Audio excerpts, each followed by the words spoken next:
I walk into the Panera, there's no line. I walk up to the lady who's gonna take my order, and I say to her, "Hi, how are you? I'm great. I'm actually really, really good. Could I please have the butterscotch soup, please?" Without looking up from her iPad, screenagers, am I right? She says to me, "We don't have the autumn squash soup." Oh, okay. I'm a little thrown off, but Panera has like 6 other soups I can order from. Not as good as the autumn squash soup, but it's been 3 weeks and I'm not going to start chewing now. So I asked, "Okay, may I have the broccoli cheddar soup then?" "We don't have that one either." "Okay, well, what soup do you have?" "We don't have any soup." And I looked at her when she told me that, and my face looked like this. I was incensed. I was enraged. What I really wanted to say to her in that moment was like, Gina, do you enjoy toying with people's emotions? Gina, or is it pronounced Gina? Gina? Let me tell you something, Gina. You shouldn't let darling young ingenues like myself dance court jester style as you tantalize me with soup that was never there. And then I had this like mental mic drop moment that I was gonna give her, which was gonna be like, "And by the way, those latex gloves you're wearing don't even make you look like a doctor. If that's what you're going for."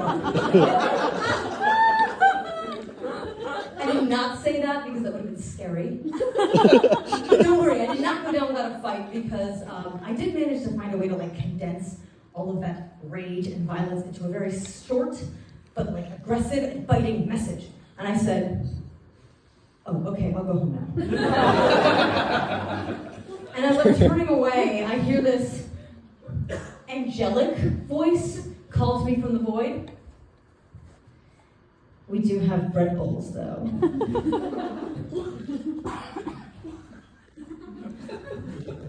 "Do you have soup with the bread bowls?" "Yeah."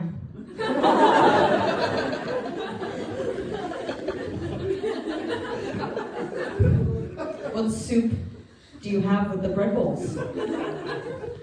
"All of them."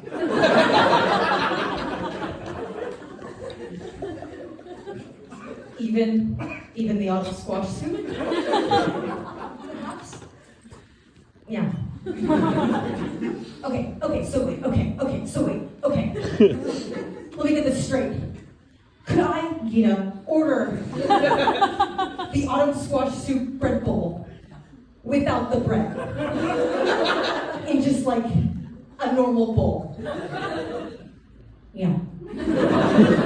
I'm not kidding when I tell you that conversation nearly killed me. I've been doing so well in college up until that point. I had a single in Andrews. I was having like great classes. I was on my own. I had awesome friends. That night, it all fell apart. I locked myself in my room. I cried for 3 hours when I sent like a cryptic message to my family group chat like, "The end is nigh." Yeah, that's one of my favorite stories. One I will always cherish at my time of Brown. Okay, so now on to the 2 things in this world that I hate. Okay, switching gears. There's actually nothing that ruins my day faster than seeing a person jog past me on the street wearing a shirt that says, "No excuses." No excuses? None? You couldn't think of any? I can think of like 10 right now. Like, here are a list of all the excuses I came up with not to exercise this week. It's too cold. It's too hot. It's temperate and a beautiful day out, so why ruin it? The other thing I hate is geometry. I hate geometry. Stupidest subject in the world, genuinely. Like, in geometry, they're always just like, "Prove that's a triangle." No. I can't. I'm not even sure myself. Okay. So, I did leave a little space in my set to have like an extra story. We can do it or we don't have to. Yeah! I'm signing up for 2 stories. This is a long-term investment, by the way. Okay. A couple couple months ago, Hillel was having a free wine tasting, and I decided to go.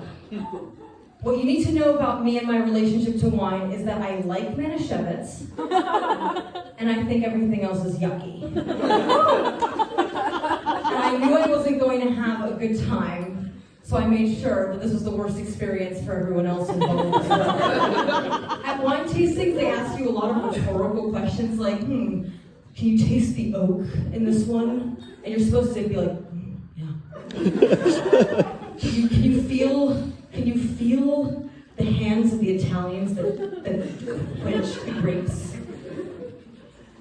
I decided that as an experiment, I was going to answer every single rhetorical question. And not only that, but I was going to provide like color commentary. So this guy was like, can anyone tell me what the aftertaste of this is? I'm getting like flavors here. What am I getting? And I'm like, yeah, aftertaste of hope. Getting that. He asked, what does this one smell like? Is anyone getting like a deep mahogany? And I was like, no. I'm getting a swimming pool locker room. At like the YMCA specifically, on 92nd Street. Yeah. Very deep childhood memory. My favorite moment was when he was like, guys, this one has a real mineral aftertaste. Can anyone taste the rock? And I was like, not only that, Richard, not only that. I can taste the lichen, the algae on it. And he was like, a green algae, more like a cyan. At the end of the 2 hours, everyone hated me and I was really wine drunk.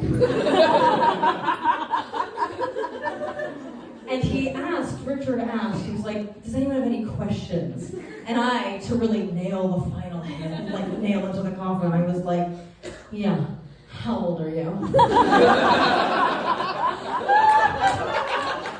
Okay, here's story 2.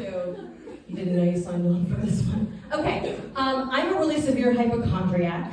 I'm like while everyone's waiting for like their Spotify rap to drop, I'm waiting for my WebMD rap to drop. Like I just got a random email one Tuesday that's like, you Googled 18 different types of kidney disease, you diagnosed yourself with 4 different types of cancer, your most active time of the week with us was on Sunday nights because you were really hoping it might be a little serious so you didn't have to go to class on Monday.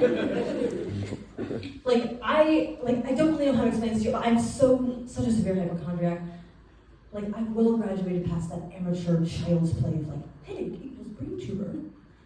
For me, at this point, anything can be a symptom. You don't believe me, but I will remind you with an example. Last year, I got really into this very specific brand of cheese stick. It's the Polly-O cheese stick, red packaging only, blue packaging, awful, red packaging, sublime.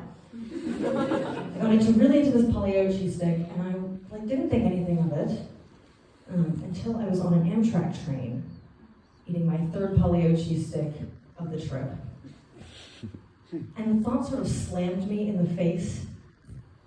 What if the reason I like cheese sticks so much is because I have an undiagnosed genetic disease?